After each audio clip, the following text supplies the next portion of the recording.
Dust motes danced in the weak sunlight, creating a mesmerizing ballet of tiny, glimmering specks. The room was a time capsule, untouched by the modern world.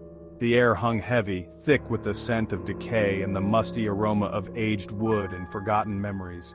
Each breath felt like inhaling history itself. I browsed the cramped aisles, intrigued by forgotten relics. The narrow paths were lined with shelves overflowing with trinkets and treasures, each one a silent witness to a bygone era. Each object held a story, a whisper of the past. From tarnished silverware to faded photographs, every item seemed to murmur secrets of lives once lived. Then I saw her, tucked away in a dark corner, Evelyn. She stood out among the clutter, an enigmatic presence that demanded attention. A porcelain doll, her beauty marred by time. Her once pristine features were now cracked, and her dress, once vibrant, had faded to a ghostly hue. Cracked porcelain, faded velvet dress, yet her eyes held mine. They were hauntingly lifelike, as if they had seen and remembered everything. A strange pull drew me to her, a feeling of both unease and irresistible fascination. It was as if she was calling out to me, her silent voice echoing in my mind. I had to have her. There was no question, no hesitation. She was more than just an antique. She was a piece of history, a fragment of a story that I needed to uncover. As I cradled her in my hands, I felt a connection, a bond that transcended time and space. This was not just a purchase, it was the beginning of a journey into the past.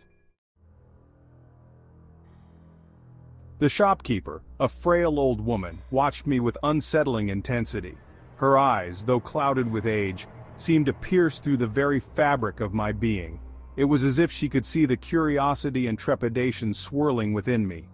"Be careful with that one," she rasped, her voice like dry leaves rustling in the wind. Each word seemed to carry a weight, a warning that hung in the air long after she had spoken. Her voice was not just a sound, it was a feeling, a chill that ran down my spine. "She's got a way of getting under your skin." Her words did little to deter me. The doll, with its cracked face and piercing blue eyes, seemed to hold a story, a secret that begged to be uncovered. I felt an inexplicable connection, a pull that I couldn't resist. If anything, they fueled my fascination. I paid for Evelyn, eager to uncover the story behind her haunting gaze. The shopkeeper's eyes never left me, her gaze a constant reminder of the warning she had given. But my curiosity was stronger, and I left the shop with Evelyn cradled in my arms. The drive home was filled with anticipation. Rain lashed the windshield, mirroring the unease creeping into my mind. Each drop seemed to echo the shopkeeper's warning, a rhythmic reminder of the unknown that now sat in the passenger seat beside me. What had I brought into my life? The shopkeeper's warning echoed in my ears, growing louder with each passing mile. The road ahead seemed to stretch into an abyss, the darkness outside the car a stark contrast to the dim light inside. Her words were more than just a sales tactic, I could feel it. They were a premonition, a glimpse into a future that I was now a part of. The unease settled in my chest, a heavy weight that refused to lift. As I pulled into my driveway, I couldn't shake the feeling that my life was about to change in ways I couldn't yet comprehend. The doll, now sitting quietly beside me, seemed to hold the answers to questions I hadn't even thought to ask. And as I stepped out of the car, I knew that this was just the beginning of a story that would haunt me for years to come. I placed Evelyn on my nightstand. She was an antique doll, a gift from an old woman who lived down the street. Her porcelain face was delicate, almost lifelike, and her blue eyes were strikingly vivid. Her blue eyes seemed to follow me, watching my every move. It was as if she had a life of her own, hidden behind that porcelain exterior. Every time I glanced at her, I felt a chill run down my spine. The room felt different, colder. A shiver ran down my spine. The air seemed to thicken, and the shadows in the corners of the room grew darker, more menacing. It was as if Evelyn's presence had changed the very atmosphere. I dismissed it as my imagination.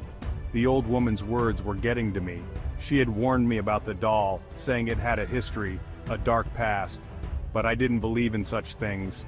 I shook off the eerie feelings and tried to convince myself it was all in my head. That night, I woke with a start. The feeling of being watched intensified. My heart raced as I scanned the room, my eyes adjusting to the darkness. The sensation was so strong it was almost tangible. My eyes darted to Evelyn. Moonlight caught her face, giving the illusion of a sly smile. It was unnerving, as if she was mocking me, enjoying my fear. The shadows played tricks on my mind, making her appear even more sinister. I sat up, heart pounding, and stared at the doll until dawn broke. Every creak of the house, every rustle of the wind outside made me jump. I couldn't shake the feeling that Evelyn was more than just a doll.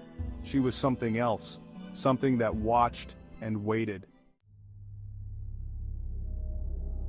The next few days were filled with strange occurrences. Objects moved, temperatures dropped, whispers seemed to emanate from empty rooms. My unease grew into a chilling paranoia. Was it Evelyn?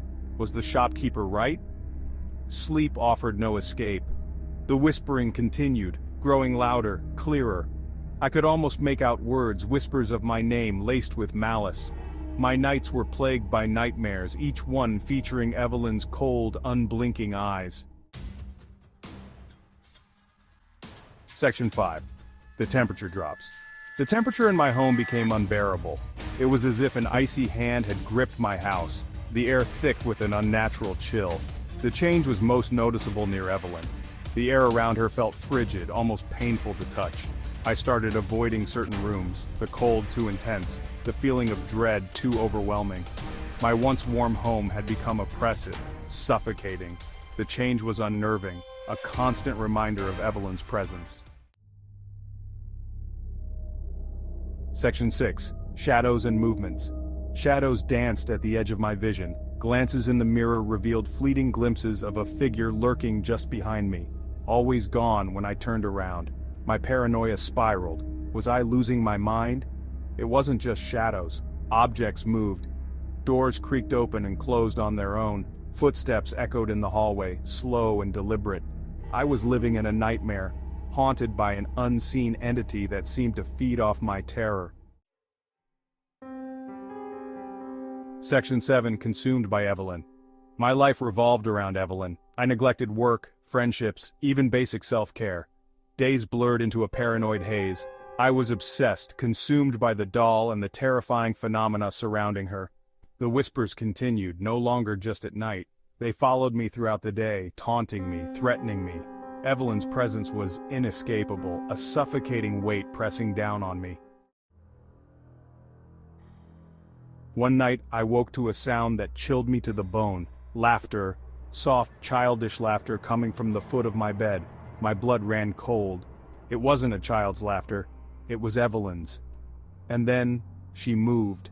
Her head turned slowly, those blue eyes boring into mine.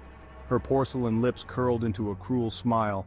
I watched in horrified fascination as the doll, once inanimate, became a vessel of something truly evil. Terror lent me a burst of adrenaline. I scrambled back, heart pounding against my ribs. Evelyn's laughter grew louder, echoing through the room. Her porcelain face, once beautiful, was now twisted in a grotesque mockery of joy. She glided across the floor, her porcelain limbs moving with unnatural fluidity. I stumbled back, tripping over my own feet. Evelyn was coming for me, her cold, dead eyes burning with malevolent glee. As Evelyn reached me, her laughter abruptly ceased. A cold wind swept through the room, extinguishing the candles and plunging me into darkness. A voice, raspy and ancient, whispered in my ear. "You are mine now," it hissed, just like all the others. The voice was filled with unimaginable pain and rage. Evelyn was not just haunted, she was a conduit, a prison for something truly sinister. The darkness lifted as quickly as it had come. I lay there panting, my body trembling with terror. Evelyn was gone, vanished. But the icy chill remained, clinging to me like a shroud. I never saw Evelyn again, but her whispers still haunt me. The terror of that night remains, a chilling reminder of the evil that lurks beneath the surface of the ordinary. Some secrets are best left buried.